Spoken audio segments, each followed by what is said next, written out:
When Chad was 3, Tammy was sick, and I took our kids down with my brother to the Keys. We have a little place in Key Largo, and we had some of those nautical pilings, cut telephone poles with the rope wrapped around them as a nautical decoration on the lot. And he's, pulled on it, and the rope actually it was rotted at the bottom and had fallen across his chest like this. My brother-in-law called, and I heard the ambulances in the background, and he said something terrible has happened. Chad's been in an accident. They're airlifting him to Nicholas Children's Hospital.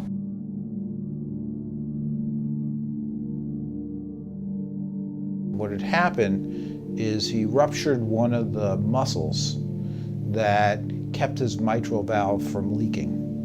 And when he ruptured that muscle, he actually had kind of what we call it an infarction, but it's kind of like a heart attack of that muscle, just from the trauma of being hit. And he wasn't going to make it out of the hospital or home without, relatively urgent surgery. I knew that we had the best hospital. We had looked at Boston and some other ones, but we did a lot of research, and Dr. Burke is one of the best surgeons. This is what they do, and they're damn good at it. And when we had met Dr. Rossi, I just remember he made us feel like we were the only patient, that he was overseeing or caring for. That made the whole process just much more tolerable for us. Something about him, there was a connection between he and I, and he was so kind, and he took the time to come in there and, to tell me everything's gonna be okay. When you're surrounded by the best, when you meet that family, it gives you the confidence to say, we're gonna take care of your child, and your child's gonna be fine.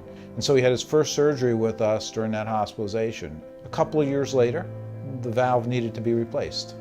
And so he had a second surgery.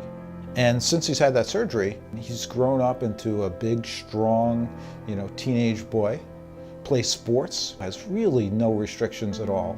After seeing him after the second surgery, just on the gurney coming down the hallway, totally different kid.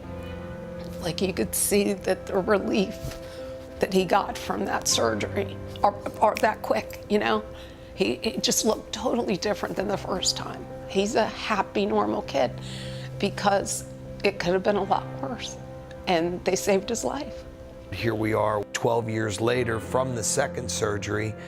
You wouldn't know if you didn't know, and he plays high school baseball and golfs and, wakeboards, and probably don't want to tell the doctor that, but he does. This is what we do every day.